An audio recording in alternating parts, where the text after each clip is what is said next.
नमस्कार मित्रमैत्रिणींनो, बरे आहात ना? श्री स्वामी समर्थ. आज मी रेसिपी घेऊन आलेली आहे गुळाची पोळी. गूळ मी मऊ करून घेतलेला आहे, किसणीवर घासून घेतलेला आहे गूळ. त्याच्यासाठी साहित्य लागणार आहे सुंठ, वेलची, मिरे मी वाटून घेणार आहे याच्यामध्ये. चला तर मग आपण वाटूया. हे बारीक करून गुळामध्ये मिक्स करूया, याची पावडर करून, म्हणजे पोळी व्यवस्थित लागेल. मिरे मी वाटून घेतलेले आहे.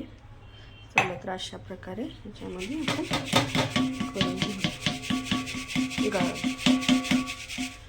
आणि हे व्यवस्थित पिठेला लावून घ्यायचं सगळं. सुंठ, वेलची, मिरे, पोळीला लागणारे पीठ.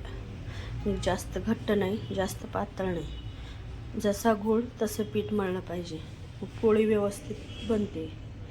चला तर मग आपण पोळी बनवायला घेऊया. प्रकारे आपली गुळाची पोळी तयार झालेली आहे. तुम्ही दूध पोळी पण खाऊ शकता, अशी पोळी पण खाऊ शकता. हे बघा, अशी जास्त फुटणार नाही, करणार नाही, काहीच नाही.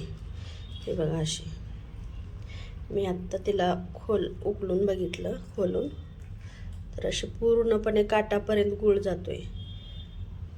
बघा, अशा पद्धतीने करून खा. ज्याला खोकला सर्दी झालेला आहे त्याला छान लागेल, चव येते तोंडाला. चला तर मग आपण पुढच्या रेसिपीमध्ये भेटूया. लाईक करा, शेअर करा, सबस्क्राईब करा, माझ्या चॅनलला फॉलो करा. चालेल, ठीक आहे, भेटूया नेक्स्ट भागात.